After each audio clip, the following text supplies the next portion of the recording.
Bagaimana Ustaz, bagaimana menghancurkan jin yang bersemayam di perut seseorang dan bagaimana mengusir rasa takut ketika sendirian di malam hari? Dibacain ruqyah. Baca ruqyah, ditiup telapak tangan, diusap perutnya. Terus baca lagi, diulang-ulangin tuh. Nanti ada buku ini, beli saja panduannya ya.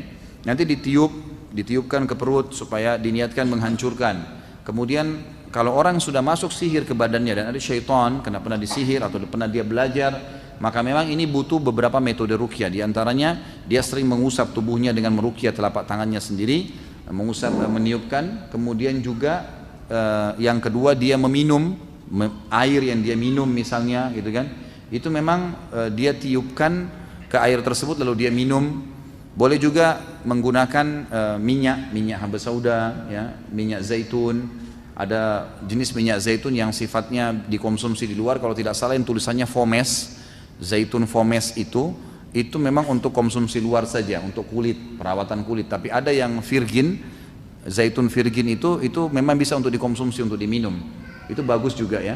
Saya pernah dapatkan dari salah satu masyayikh bahwasanya kalau minyak itu diruqyah, sama halnya boleh meruqyah air, maka minyak itu kalau digosok di tempat yang memang dasarnya ada sihir atau ada syaitan, maka selama minyak itu tidak hilang, reaksi ayat terus berpengaruh. Maka dianjurkan untuk itu.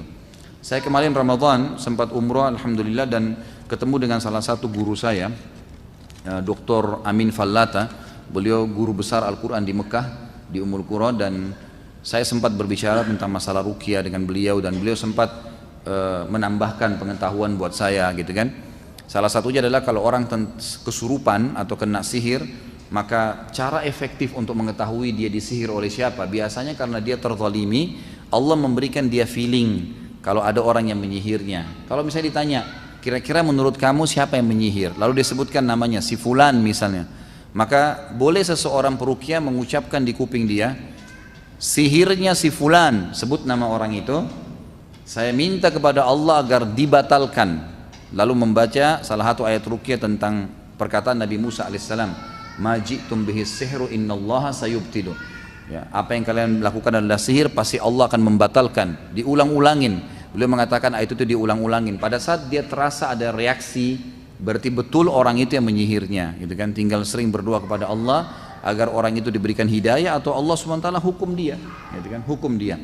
Jadi bisa dengan cara mengusap dari luar, bisa dengan cara meniupkan ke air atau minyak yang dikonsumsi, gitu kan. Ada juga metode yang lain, sebagian ulama membolehkan ini, sebagaimana air boleh dibasahkan, dibandikan, si Bimbas mengatakan boleh juga air diruqyah, dimasukkan daun bidara lalu dipakai berendam, gitu kan.